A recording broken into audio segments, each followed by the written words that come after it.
And some experiences in my life I feel like I should share because they can help you. I gave a talk in Kuwait. I finished my talk, big security thing, you can't talk to people, they don't let you talk to people. So I snuck around the other side of the masjid and talked to people on the street. Right? And this lady came up to me and said, Akhi, you need to tell people, she had a book, you need to tell people that they have to learn the correct Aqeedah. And this is the book of the correct Aqeedah. And you need to teach this book so people have the right uluhiyah and rububiyyah and asma' sifat, because people do a lot of shirk because they don't have the right what? Aqeedah. I was like, thank you. What book is this? Is this Quran? Is this surah? No. This is a book of this chapters and these deviations that people have, and what people consider shirk and this and that and the other, and it protects people from making these kinds of mistakes. I was like, well, this is really complicated. I'm trying to study Islam. I'm scared right now. I feel like I might be a mushrik. She's like, Akhi, this is really important. You don't know this stuff? I was like, no, I don't know it. Don't you want to know it? I said, no, I don't want to know it either.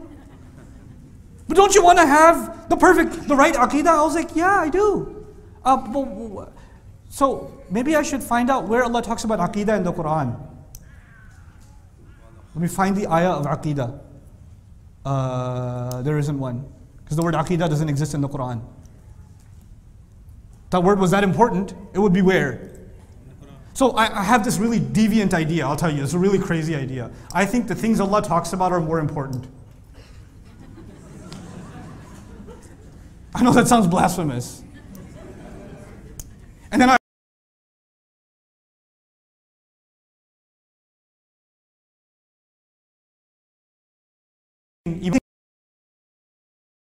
know, this is really messed up. I think nobody taught Iman, not Aqeedah, because Aqeedah is not used in the Quran. What's used in the Quran? Nobody taught Iman better than Ibrahim alayhi salam, and Musa alayhi salam, and Isa alayhi salam. I think they're better than any scholar at teaching Iman.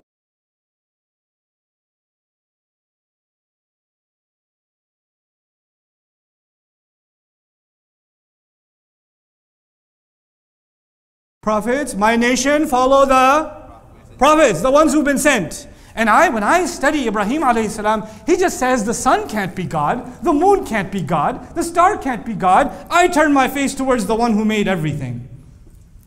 That doesn't seem so complicated. What you told me about these categories and these subheadings, and that was really hard. But when the prophets talk in the greatest, and I also think there is no better book than the Quran. Like if people should know a book, if there was one book they should know, it should be the Quran. I know this sounds crazy, but I think it has a supreme author.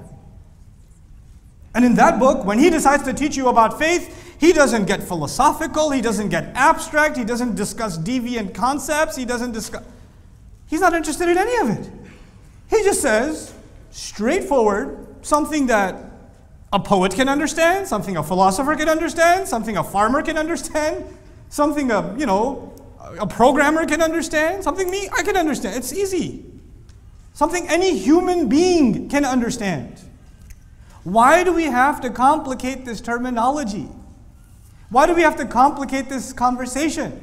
When Allah's messengers, all of them, one of their great sunan, one of their great legacies is al-balaghul mubin. They communicate in a way that gets to your heart, and they just separate truth from falsehood. That's all they do. It's simple. It's not complicated. You know what we've done, right? We've turned the conversation about Islam into conversations about books written by people about Islam. Those books have become Islam. And the only book that doesn't get its attention anymore is what? It's Quran. That's kind of a tragedy. I'm not saying those books aren't important. But there's a difference between primary and secondary, you understand? And then we've done a real, the shaitan's done this one. He's so good at this. I'm impressed, shaitan. You know what he's done? Those books you should read. Allah's book is for the scholars. Read the books of the scholars, but don't read the book of Allah because that is for the scholars. Because when it says hudal lin-nas, what it really means is hudal lil-ulama. Because it's complicated. Quran is very complicated. You can't understand. Yaar, ayyuhal insan, Allah de bande.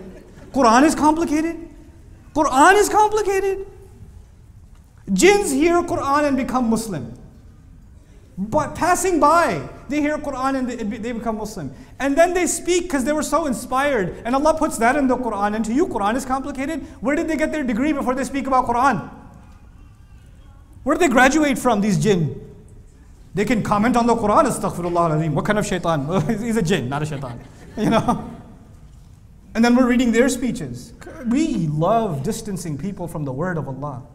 Yes, I acknowledge there's the possibility of you misinterpreting or coming to the wrong conclusion. But the journey of learning, so long as it's sincere, and you go to people who know better than you, فَاسْأَلُوا أَهْلَ الذِّكْرِ إِن كُنتُمْ لَا تَعْلَمُونَ. Ask people who do more remembrance than you do, who try to memorize, who try to study. If you yourself don't know, that is the journey of every human being. Why block access from people? There's no reason to do that. وَجَاءَ مِنْ أَقْصَى الْمَدِينَةِ رَجُلٌ يَسْعَى. This man should have said, there are prophets speaking, I should keep my mouth shut. The biggest ulama of this ummah are prophets. There's 3 of them. What is my role to speak? But he understands I have to speak because messengers are being rejected. Maybe they'll listen to me because I'm not a messenger. Maybe if I don't come from the official position, maybe I'll come from a different angle. Maybe Allah will accept that. He's not coming as competition to messengers.